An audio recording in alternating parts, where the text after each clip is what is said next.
আল্লাহ পাক কয় বান্দা এই রোগটার নিরাময়ের জন্য আমি একটা মেডিসিন বানাইছি। এই মেডিসিনটার নাম হইল সাওমে রমাজান, রমজান মাসের রোজা। 30টা রোজা যত্ন সহকারে রাখলে তোমার কলবের থেকে লোভ লালসার রোগ দূর হয়ে যাবে। ঘুষের দিকে আর তোমার লোভ হবে না, সুদের দিকে আর তোমার লোভ হবে না, হারাম নাজায়েজের দিকে আর তোমার লোভ লালসা হবে না। মানুষের কলবের মধ্যে একটা বড় রোগ হয়, এটার নাম হইল বখল, কৃপণতা, কুঞ্জুসি। এই কৃপণতার ঔষধ বানাইছে আল্লাহ পাক রব্বুল আলামিন যাকাতকে। আল্লাহ পাক বলেন নেসাবের মালিক যারা, তারা শরীয়ত কর্তৃক নির্ধারিত হারে 2.5 টাকা, 1025 টাকা, 1,02,000 টাকা প্রতি বছর গরিব দুঃখীদের মধ্যে দান করবা। আর যারা নেসাবের মালিক না, তারা রুজির 10 ভাগের 1 অংশ, 100 টাকা রুজি করলে 90 টাকা পরিবারের জন্য খরচ করিবা, 10 টাকা আল্লাহর রাস্তায় দান করিবা। 1000 টাকা রুজি করলে 900 টাকা পরিবারের জন্য খরচ করিবা, 100 টাকা আল্লাহর রাস্তায় দান করিবা। এইভাবে জাকাতে মফরুজা আর জাকাতে নাফেলা আদায় করতে থাকলে আস্তে আস্তে তোমার কলবের থেকে বখল তথা কৃপণতার রোগ দূর হইতে থাকে। তোমার কলবের মধ্যে আরেকটা বড় রোগ হয়, এই রোগটার নাম হলো আদমে মুসাওয়াত, অসাম্যতা। আমাদের দেশে যারা বেশিরভাগ ধনী মানুষ হয়, এই ধনী মানুষদের মধ্যে এই রোগটা হয়। তারা নিজেদেরকে মনে করে উঁচু লেভেলের মানুষ। কি মনে করে? ওয়াইলুল লিকুল্লি হুমাযাতিল লুমাযা আল্লাযী জামাআ মালান ওয়া আদ্দাদা ইয়াহসাবু আন্না মালাহু আখলাদা। আল্লাহ পাক রব্বুল আলামিন কয় বান্দা, কিছু মাল আসার কারণে তোর মধ্যে এখন অসাম্যতার রোগ দেখা দিছে। তুই নিজেকে উঁচু শ্রেণীর মানুষ মনে করস, আর যেই মানুষগুলাকে নিচু শ্রেণীর মানুষ মনে করস, এগুলাকে তুচ্ছ তাচ্ছিল্যের সাথে ব্যবহার করস, দমকের সুরে কথা বলস। বেড়া যা যা, বেড়া ফকিরের ফলা যা, এইভাবে ব্যবহার করে। নিচু শ্রেণীর মানুষগুলোর সাথে এইভাবে কি করে? আল্লাহ পাক রব্বুল আলামিন কয় 3-4 লক্ষ টাকা খরচ করি বছরে একবার মক্কা মদিনায় যা, জীবনে একবার হইলেও মক্কা মদিনায় যা, সেখানে যাইয়া হজের কাজগুলা শেষ কর। হজের কাজগুলা করিয়ে আসলি দেখবি তোর কলবের মধ্যে আর অহংকারের রোগ থাকবে না। এই হজটাকে আল্লাহ পাক রব্বুল আলামিন আদমে মুসাওয়াত তথা অসাম্যতার রোগের মেডিসিন বানাইছেন। আর একটা রোগ মানুষের কলবের মধ্যে হয়, এই রোগটার নাম হলো হেরস, লোভ লালসার রোগ। আল্লাহ পাক কয় বান্দা এই রোগটার নিরাময়ের জন্য আমি একটা মেডিসিন বানাইছি।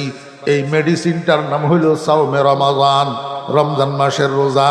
30টা রোজা যত্ন সহকারে রাখলে তোমার কলবের থেকে লোভ লালসার রোগ দূর হয়ে যাবে। ঘুষের দিকে আর তোমার লোভ হবে না, সুদের দিকে আর তোমার লোভ হবে না, হারাম নাজায়েজের দিকে আর তোমার লোভ লালসা হবে না। আজকে এই মাহফিলের সাথে আমরা যারা সম্পৃক্ত আছি, আয়োজক, বক্তা, শ্রোতা, যতজন এই মাহফিলের সাথে সম্পৃক্ত আছি, আগে আমরা সবাই নিজের নিয়তকে শুদ্ধ করিনি। আমাদের এই সব কিছুর উদ্দেশ্য কি? দুনিয়াওয়ালাদেরকে দেখানো, দুনিয়াওয়ালাদেরকে শোনানো, দুনিয়াওয়ালাদেরকে খুশি করা, 2 পয়সার মূল্য নেই। ইন্না সালাতি ওয়া নুসুকি ওয়া মাহইয়ায়া ওয়া মামাতি লিল্লাহি রাব্বিল আলামিন। বিশিষ্ট মুফাসসিরে কোরআন আন্তর্জাতিক ফলনা তলনা আল্লাহ পাক যদি কবুল না করে 2 পয়সার মূল্য নেই। নিয়ত হইতে হবে আল্লাহকে খুশি করা। সবাই আগে নিজের নিয়তকে দুরস্ত করি। আমি কি জন্য আসলাম, কি জন্য বসলাম, কি বলতেছি, কি শুনতেছি, এগুলার উদ্দেশ্য কি? রাজায়ে মাওলা ছাড়া আর কিছু হইতে পারবে না। একমাত্র উদ্দেশ্য কি হবে? রাজায়ে মাওলা, আল্লাহ পাকের রাজামন্দি। আল্লাহ পাক আমাদের নিয়তকে খালেস করে দেন। আমরা আখেরি জমানার দুর্বল ইমানদার, এই টুটাফাটা আমলগুলা, এগুলার মধ্যে যদি রিয়া, সোমা, তাকাব্বুর, অহংকার থাকে তাহলে একেবারে বরবাদ। আল্লাহ পাক আমাদেরকে রিয়া, সোমা, অহংকার, তাকাব্বুরির থেকে আল্লাহ পাক হেফাজত করেন। রাসূল আকরাম সাল্লাল্লাহু আলাইহি ওয়াসাল্লামকে আল্লাহ পাক মৌলিকভাবে তিনটা কাজের মিশন দিয়া দুনিয়াতে পাঠাইছেন। নবীজির মিশনের কয় কাজ? তিন কাজ। এক নম্বর কাজ হলো তিলাওয়াতে কোরআন, দুই নম্বর কাজ তাজকিয়ায়ে নফস, তিন নম্বর কাজ তালিমুল কিতাব ওয়াল হিকমা, ইয়াতলু আলাইহিম আয়াতিহি ওয়া ইউযাক্কিহিম ওয়া ইউআল্লিমুহুমুল কিতাব ওয়াল হিকমা। এখন তিনটা জিনিসকে বিশ্লেষণ করার জন্য কমপক্ষে 1.5 ঘন্টা সময়ের দরকার। এই সময়টা আজকে আমাদের হাতে নাই, আপনাদের হাতে নাই, এটা আমরা সবাই দেখতেছি। আর তিনটার বিশ্লেষণের উদ্দেশ্যে আমি আয়াত তেলাওয়াত করি নাই। নবীজির মিশনের দুইটা কাজ মোটামুটি আমাদের মধ্যে আছে, তেলাওয়াতে কোরআনও আছে, তালিমুল কিতাবে ওয়াল হিকমাও মোটামুটি আছে, কিন্তু উম্মতের থেকে গায়েব এই তিন কাজের একটা কাজ তাজকিয়ায়ে নফস। তাজকিয়া শব্দের অর্থ হলো পবিত্র করা, পাক করা। কি পাক করব? কিসের থেকে পাক করব? আমার অন্তরকে, আমার কলবকে, আমরাজে কলবিয়া, আমরাজে বাতেনা, যে সমস্ত আভ্যন্তরীণ রোগসমূহ আছে এগুলার থেকে পাক করতে হবে, এগুলার থেকে কলবকে চিকিৎসা করতে হবে। আল্লাহ পাক কোরআন শরীফের মধ্যে ইরশাদ করেন, ইয়াউমা লা ইয়ানফাউ মালুন ওয়ালা বানুন ইল্লা মান আতাল্লাহা বিকলবিন সালিম। হে দুনিয়ার মানুষ, কিয়ামতের দিবসে তোমার সম্পদ, তোমার সন্তান তোমার কোনো কাজে আসবে না। তোমার কাজে আসবে একটা জিনিস, সেটা হলো কলবে সালিম, রোগমুক্ত একটা কলব। আমার ভাইরা, আপনারা উজানি এলাকার মানুষ, আমি তো উজানির জমিনে কদম রাখতেও আমার ভয় লাগে। আমি আল্লাহর জাতের কসম করি বলতেছি, রাস্তার থেকে আমি ঘুরছি পূর্ব দিকে, কিন্তু উজানি মাদ্রাসা পশ্চিম দিকে। যখন আমার গাড়ি পূর্ব দিকে ঘুরছে, তখন আমার দিলের মধ্যে আসছে যে যদিও রাস্তার পূর্ব সাইড, কিন্তু এইটাও উজানির সার্জন। এখানেও কারি ইব্রাহিম রহমতুল্লাহ আলাইহির কদম পড়ছে, এখানেও কারি ইব্রাহিম রহমতুল্লাহ আলাইহির নিঃশ্বাসের বাতাস পড়ছে। এটা উজানির জমিন। আপনাদেরকে বলার মতো আমার কাছে কিছু নাই, ভাষা নাই, কিন্তু জমানার কারণে আজকে বলতে হইতেছে। আজকে আমরা সবকিছু বুঝি, শুধু বুঝি না আত্মশুদ্ধিটা। সবকিছু বুঝি, শুধু বুঝি না কলমের চিকিৎসা। শরীরের রোগ হইলে আমরা চিকিৎসা করার জন্য পাগল হইয়া যাই। এই যে করোনা ভাইরাসে, এটাকে সামাল দেওয়ার জন্য, এটার থেকে আত্মরক্ষার জন্য জনগণও পাগল ফারা দিশাহারা, সরকারও পাগল ফারা দিশাহারা, ঠিক না? কিন্তু এই জনগণের কাছেও এই খেয়াল নাই, সরকারের কাছেও এই খেয়াল নাই। লক্ষ লক্ষ কোটি কোটি মানুষ আমরা অন্তরের রোগে রোগী, অথচ কলবের রোগের চিকিৎসার প্রয়োজন শরীরের চিকিৎসার থেকে কোটি গুণ বেশি, কোটি গুণ বেশি। একটা মানুষকে সারা দুনিয়ার ডাক্তার যদি সার্টিফাই করে লোকটা সুস্থ, তারপরেও মানুষটা মরবে। এই শরীরটা পচে যাবে, এই শরীরটা পচে যাবে, এটাকে মাটি খাবে, পোকামাকড়ায় খাবে। যত সুস্থ শরীরে হোক, একদিন এটা মাটির খোরাক হবেই। এই মাটির খোরাক শরীরটার জন্য আমরা পাগল ফারা এটাকে চিকিৎসা করার জন্য, কিন্তু কলবটাকে চিকিৎসা করার আমাদের কোনো উদ্যোগ নাই। ভাই, কলবের মধ্যে রোগ হয় কিনা?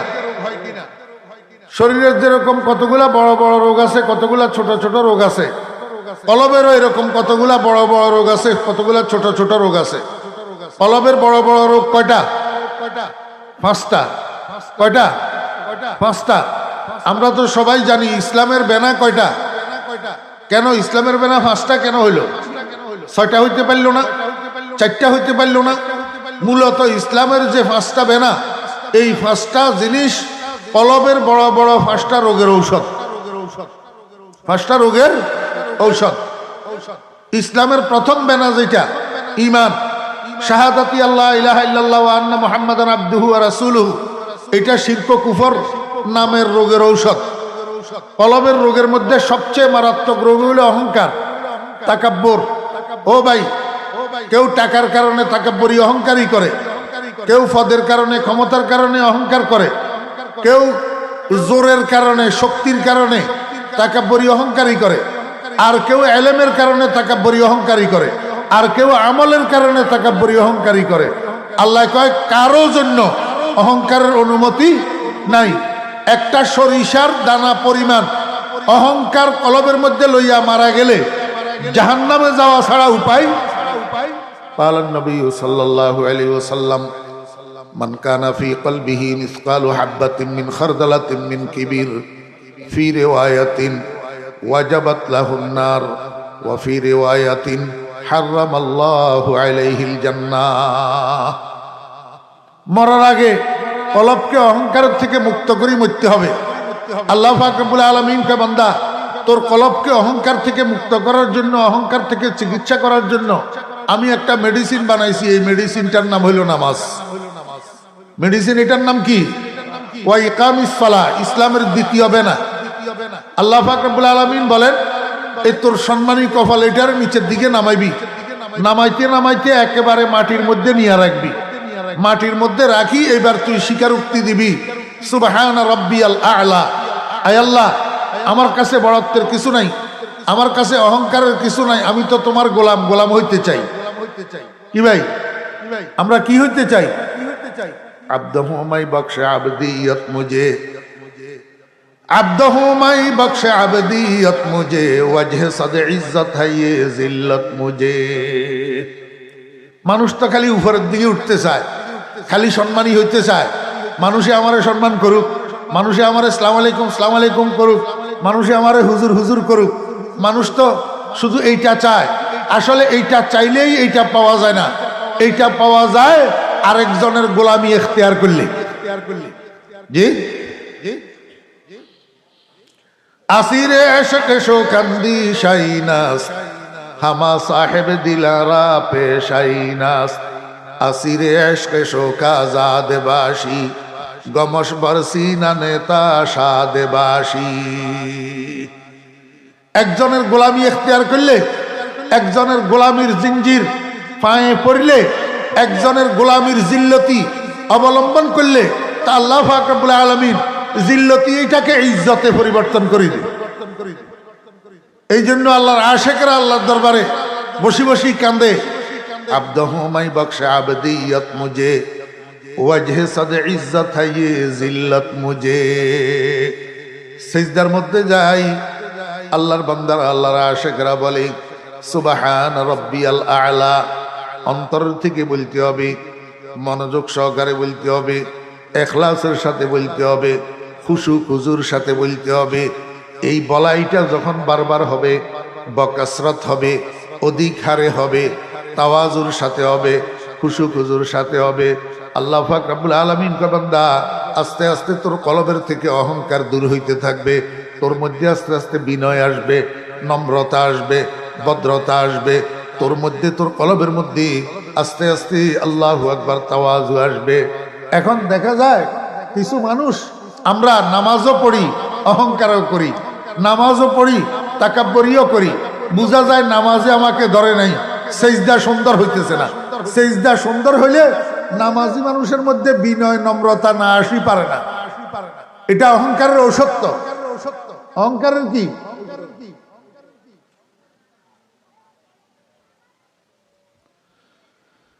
আল্লাহু আকবার। মানুষের কলবের মধ্যে একটা বড় রোগ হয়, এটার নাম হলো বখল, কৃপণতা, কুঞ্জুসি। এই কৃপণতার ঔষধ বানাইছে আল্লাহ পাক রব্বুল আলামিন যাকাতকে। আল্লাহ পাক বলেন, নেসাবের মালিক যারা, তারা শরীয়ত কর্তৃক নির্ধারিত হারে 2.5 টাকা, 1025 টাকা, 1,02,500 টাকা প্রতি বছর বছর গরিব দুঃখীদের মধ্যে দান করিবা। আর যারা নেসাবের মালিক না, তারা রুজির 10 ভাগের 1 অংশ, 100 টাকা রুজি করলে 90 টাকা পরিবারের জন্য খরচ করিবা, 10 টাকা আল্লাহর রাস্তায় দান করিবা। 1000 টাকা রুজি করলে 900 টাকা পরিবারের জন্য খরচ করিবা, 100 টাকা আল্লাহর রাস্তায় দান করিবা। এইভাবে যাকাতে মাফরুজা আর জাকাতে না ফেলা আদায় করতে থাকলে আস্তে আস্তে তোমার কলবের থেকে বখল তথা কৃপণতার রোগ দূর হইতে থাকে। তোমার কলবের মধ্যে আরেকটা বড় রোগ হয়, এই রোগটার নাম হলো আদমে মুসাওয়াত, অসাম্যতা। আমাদের দেশে যারা বেশিরভাগ ধনী মানুষ হয়, এই ধনী মানুষদের মধ্যে এই রোগটা হয়। তারা নিজেদেরকে মনে করে উঁচু লেভেলের মানুষ। কি মনে করে? ওয়াইলুল লিকুল্লি হুমাযাতিল লুমাযা আল্লাযী জামাআ মালান ওয়া আদ্দাদা ইয়াহসাবু আন্না মালাহু আখলাদা। আল্লাহ পাক রব্বুল আলামিন কয়, বান্দা, কিছু মাল আসার কারণে তোর মধ্যে এখন অসাম্যতার রোগ দেখা দিছে। তুই নিজেকে উঁচু শ্রেণীর মানুষ মনে করস, আর যেই মানুষগুলাকে নিচু শ্রেণীর মানুষ মনে করস এগুলাকে তুচ্ছ তাচ্ছিল্যের সাথে ব্যবহার করস, দমকের সুরে কথা বলস। হেই বেটা, যা যা বেটা, ফকিরের ফলা যা, এইভাবে ব্যবহার কর। নিচু শ্রেণীর মানুষগুলোর সাথে এইভাবে কি করে? আল্লাহ পাক রব্বুল আলামিন ৩-৪ লক্ষ টাকা খরচ করি বছরে একবার মক্কা মদিনায় যা, জীবনে একবার হইলেও মক্কা মদিনায় যা, সেখানে যাইয়া হজের কাজগুলা শেষ কর। হজের কাজগুলা করিয়ে আসলি, দেখবি তোর কলবের মধ্যে আর অহংকারের রোগ থাকবে না। এই হজ এটাকে আল্লাহ পাক রব্বুল আলামিন আদমে মুসাওয়াত তথা অসাম্যতার রোগের মেডিসিন বানাইছেন। আর একটা রোগ মানুষের কলবের মধ্যে হয়, এই রোগটার নাম হলো হেরস। হেরস লোভ লালসার রোগ। আল্লাহ পাক কয়, বান্দা, এই রোগটার নিরাময়ের জন্য আমি একটা মেডিসিন বানাইছি। এই মেডিসিনটার নাম হইল সাওমে রমাজান, রমজান মাসের রোজা। 30টা রোজা যত্ন সহকারে রাখলে তোমার কলবের থেকে লোভ লালসার রোগ দূর হয়ে যাবে। ঘুষের দিকে আর তোমার লোভ হবে না, সুদের দিকে আর তোমার লোভ হবে না, হারাম নাজায়েজের দিকে আর তোমার লোভ লালসা হবে না। এই ইসলামের 5টা বেনা, এটা কলবের বড় বড় 5টা রোগের কি ঔষধ। আমার ভাইরা, দোস্ত আহবাব, সময় তো অনুমতি দেয় না, তারপরেও একটু সামান্য বলি। মানুষের কলবের মধ্যে বড় ছোট যত রোগ হয়, সমস্ত রোগ নিরাময়ের জন্য, চিকিৎসার জন্য, তাজকিয়ায়ে নফসের জন্য 2টা জিনিসের দরকার। কয়টা জিনিস? 2টা জিনিস। একটা হইলো ডাক্তার, আর একটা হইলো ঔষধ। একটা ডাক্তার, আর একটা কি ঔষধ। ঔষধ মন মতো খাইতে হবে না ডাক্তারের মন মতো খাইতে হবে? আগে ডাক্তারের থেকে চিকিৎসা নিতে হবে। তো ওই ডাক্তার যেভাবে ডোজ দেয়, ওই ডোজ অনুসারে ঔষধ সেবন করলে তো রোগের চিকিৎসা হবে। এই ডাক্তারকে, ও ভাই, এই ডাক্তারদের মহা ডাক্তার মুহাম্মদুর রাসূলুল্লাহ সাল্লাল্লাহু আলাইহি ওয়াসাল্লাম, আল্লাহ পাক যে বলছেন ওয়ায়ুযাক্কিহিম, কার কথা বলছেন? রাসূলের কথা। কার কথা? রাসূলের কথা। ওয়ায়ুযাক্কিহিম, নবীজি মানুষকে আভ্যন্তরীণ রোগের থেকে পবিত্র করেন।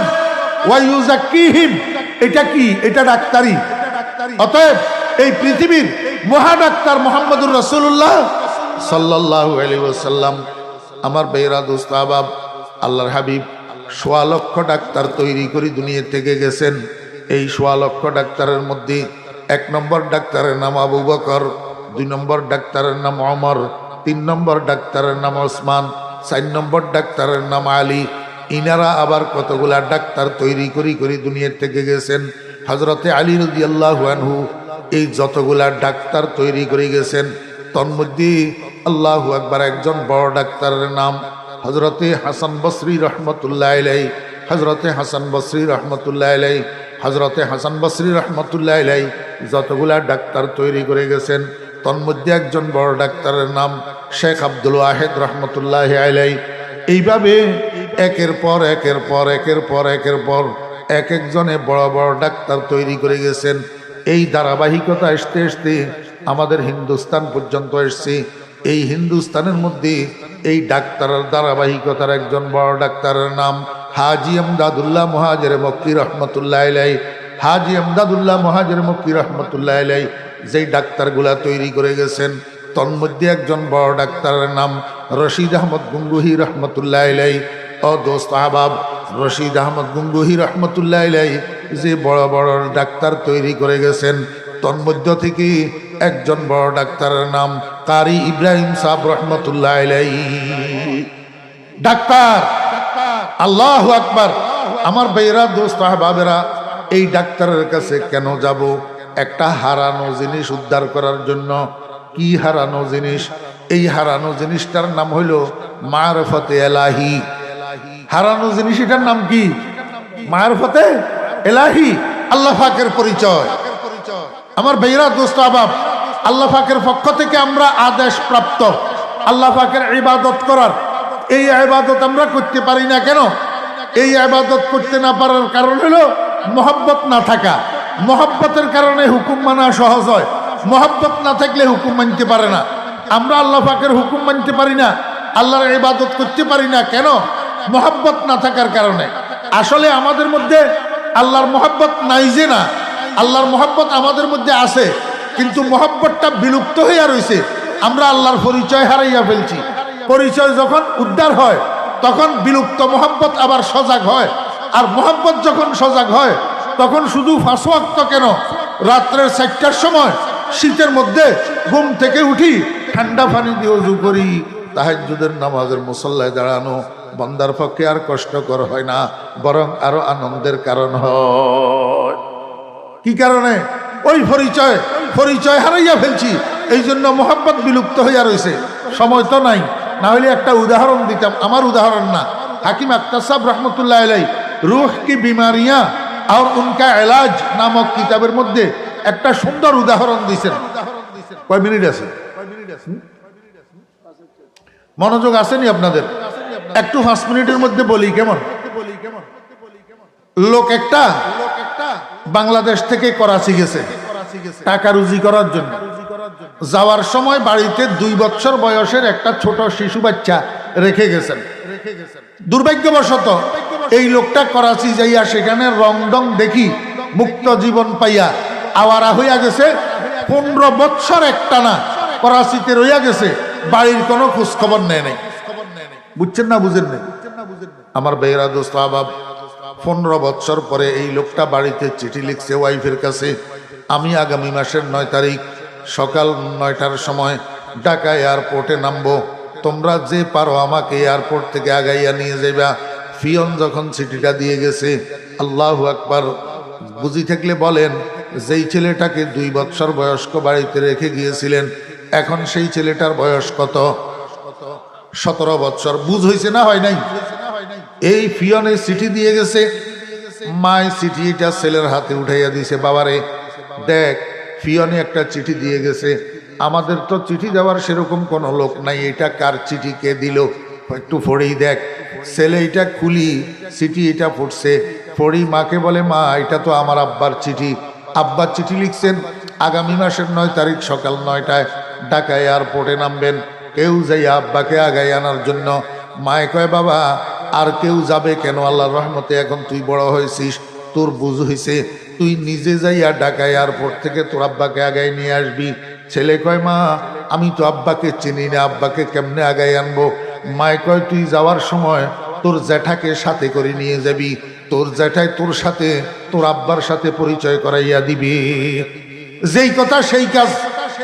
আগের দিন 8 তারিখ বিকেল বেলায় জ্যাঠা ভাতিজা দুজন জোয়াক থেকে ঢাকা গেছে, যাইয়া হোটেল একটার মধ্যে রাত্রি যাপন করছে।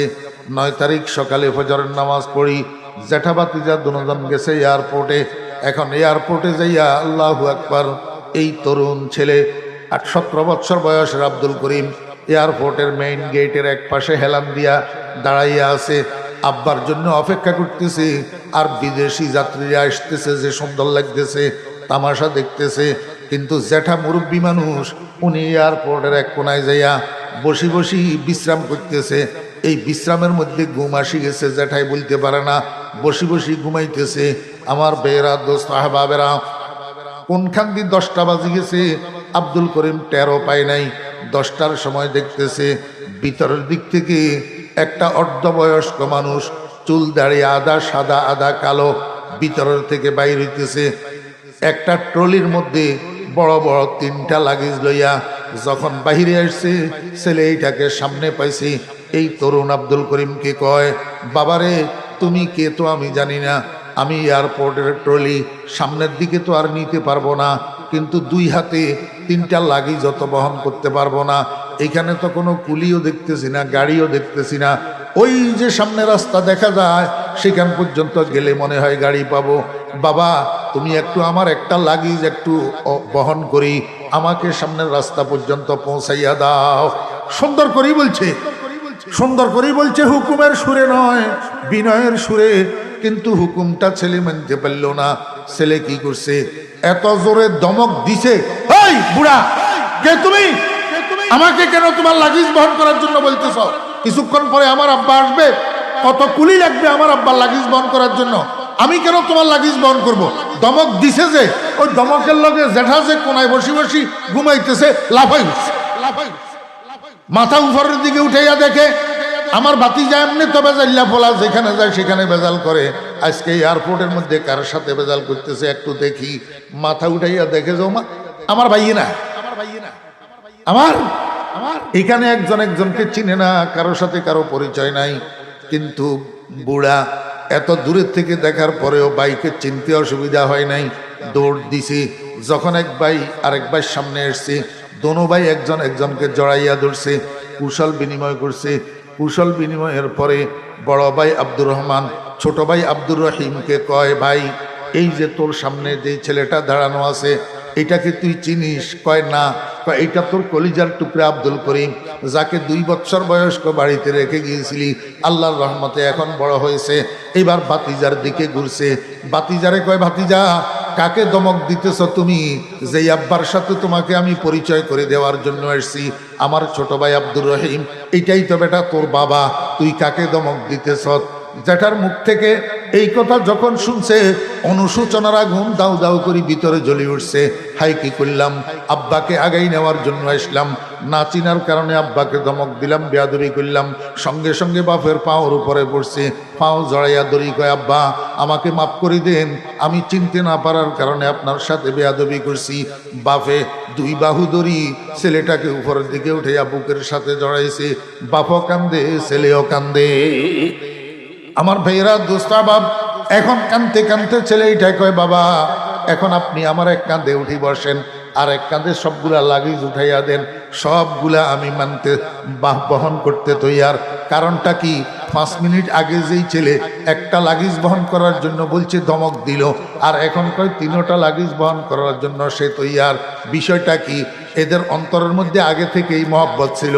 যদি মহব্বত না থাকতো, আব্বাকে করাচি থেকে ঢাকা এয়ারপোর্ট কিসে টানিয়ে নিল, আর ছেলেকে জোয়াক থেকে ঢাকা এয়ারপোর্ট কিসে টানিয়ে নিল? দুজনের গলার মধ্যে মহাব্বতের রশি আছে। এই মহাব্বতের রশি দুজনকে 2 দিক থেকে টানিয়া এয়ারপোর্টের মধ্যে একসাথ করে দিয়েছে। কিন্তু মাঝখানের সমস্যা দাঁড়াইছে পরিচয়। পরিচয় হারাইয়া ফেলার কারণে মহাব্বতটা বিলুপ্ত হইয়া রয়েছে। এখন জ্যাঠা 3য় ব্যক্তির দ্বারা যখন পরিচয় উদ্ধার হইয়া গেছে, আবার মহাব্বত তাজা হইয়া গেছে। যখন মহাব্বত তাজা হইয়া গেছে, হুকুম মানা সহজ হইয়া গেছে। আমার বেয়েরা, দোস্ত বাপ, এখনো দুনিয়ার কোনায় কোনায় আল্লাহর এমন কিছু বান্দা আছে যাদের কলবের মধ্যে আহকামুল হাকিমিন রব্বুল আলামিনের পরিচয়ের আগুন, আল্লাহ পাকের মারফতের আগুন দাউ দাউ করিয়া জ্বলতে আছে। আল্লাহর আশিকদের কলবের ভিতরে মিয়া ও দোস্ত আবাব, ওই বালা কলব লইয়া, বালা চোখ লইয়া ওই মাওলানা মোবারক করিম সাহেব রহমতুল্লাহ আলাইহির, কারি ইব্রাহিম সাহেব রহমতুল্লাহ আলাইহির কবরের কাছে যাইয়া দাঁড়ান, তারপরে টের পাইবেন। ও ভাইয়েরা, দোস্ত আবাব, এখনো যারা জিন্দা আছে, আমার ভাই হযরত মাওলানা আশিক আলাইহি সাহেব দামাত বরকাতুহুম, আল্লাহু আকবার, উজানির নাজম শাহজুদ দামাত বরকাতুহুম, হযরত মাওলানা ফজলে আলাইহি সাহেব দামাত বরকাতুহুম, আল্লাহু আকবার, মাওলানা মাহবুব আলাইহি সাহেব দামাত বরকাতুহুম, এই সমস্ত মানুষগুলা, চরমনার ফিরসা হুজুর দামাত বরকাতুহুম, এই সমস্ত মানুষগুলার কলবের মধ্যে আল্লাহ পাকের মারফতের আগুন আছে, আল্লাহ পাকের পরিচয়ের আগুন আছে। যদি পারেন আর কিছু লাগবে না, শুধু উনাদের সামনে যাইয়া কিছুক্ষণ সময় বসবেন, কি লাভ হবে? এই সমস্ত আল্লাহর আশিকদের নিঃশ্বাস দিয়া যেই বাতাস বাইর হয়, এই বাতাস আপনার গায়ের সাথে লাগলে আস্তে আস্তে আগুনওয়ালা বাতি একটার পাশে আরেকটা বাতি ধরলে ওই বাতির থেকে এই বাতির মধ্যে আগুন আইসা যায়। আল্লাহর আশিকদের নিঃশ্বাসের বাতাস গায়ে লাগলে আল্লাহর আশিকদের কলবের থেকে আল্লাহ পাকের পরিচয় আপনার কলবের মধ্যে আইসা যায়। যখন আল্লাহ পাকের পরিচয়, এই পরিচয়, এইটারে আরবিতে বলে মারফত। এখন তো ল্যাংটা হইয়া যাওয়ার নাম মারফত, চুলের মধ্যে জটলা ফাঁকানোর নাম মারফত, বাতি নিবাইয়া নারী পুরুষ একসাথে হইট হাট করার নাম মারফত। এটা মারফত না, আসল মারফত হলো আল্লাহ পাকের হারানো পরিচয় উদ্ধার করার নাম। কলবের মধ্যে আল্লাহর পরিচয় যখন আসি যায় তখন মোহাব্বত সজাগ হইয়া যায়। মোহাব্বত যখন সজাগ হইয়া যায় তখন আর মানুষে বলে না মান আহাব্বা শাইয়ান আকসারা যিকরাহু, যে যাকে মোহাব্বত করে সে তাকে আর বলে না, বেশি বেশি স্মরণ করে। আমার ভাইরা দোস্ত আহবাব, এই কলবের বড় ছোট রোগের চিকিৎসার জন্য এক নম্বর জিনিস যেটা সেটা হইলো ডাক্তার লাগবে। আর দুই নম্বর হইলো ঔষধ। কি ঔষধ? কলবের রোগের চিকিৎসা হয় এইরকম 4টা অ্যান্টিবায়োটিক মেডিসিন আছে, কমান্ড মেডিসিন। এই 4টা মেডিসিনের 1 নম্বর মেডিসিনের নাম হলো তেলাওয়াতে কোরআন, 2 নম্বর মেডিসিনের নাম হলো আল্লাহর জিকির, 3 নম্বর মেডিসিনের নাম হলো জিক্রুল মাউত, মৌতের স্মরণ, 4 নম্বর মেডিসিনের নাম জিয়ারাতুল কুবুর, কবরের জিয়ারত। এই 4টা মেডিসিনের দ্বারা কলবের বড় ছোট সমস্ত রোগের চিকিৎসা হয়। ও ভাইয়েরা, যুবক ভাইয়েরা, তরুণ ভাইয়েরা, এই 4টা মেডিসিন গ্রহণ করার জন্য আমরা সবাই উদ্যোগী হব ইনশাআল্লাহ। যে যত বেশি পারি প্রতিদিন অল্প অল্প হইলেও কোরআন শরীফ তেলাওয়াত করব এবং উঠকে বৈঠকে চলাই ফেরায় আল্লাহ পাকের জিকির করব, লা ইলাহা ইল্লাল্লাহ, লা ইলাহা ইল্লাল্লাহু মুহাম্মাদুর রাসূলুল্লাহ। আর বেশি বেশি মৃত্যুকে স্মরণ করব। কিভাবে? প্রতিদিন সকালবেলায় ঘর থেকে বাইর হওয়ার সময় মনে করব আজকে এটা আমার শেষ বাইর হওয়া। এই যে ঘর থেকে বাইর হইলাম, আর হয়তো আমি এই ঘরে জিন্দা প্রবেশ করতে পারবো না। প্রত্যেক কাজকে শেষ কাজ মনে করব, প্রত্যেক খানাকে শেষ খানা মনে করব, প্রত্যেক ঘুমকে শেষ ঘুম মনে করব। এইভাবে মৌতকে বেশি বেশি স্মরণ করব। সর্বশেষ আব্বা আম্মা কোথায় রাখিয়ে আসলাম, বন্ধু বান্ধব কোথায় রাখিয়ে আসলাম, বংশের মুরব্বীরা কোথায় শুইয়া রয়েছে, অন্তত প্রতি শুক্রবারে একবার হইলেও কবরগুলা জিয়ারত করব। আল্লাহ পাক আমাদেরকে আমল করার তৌফিক দান করেন।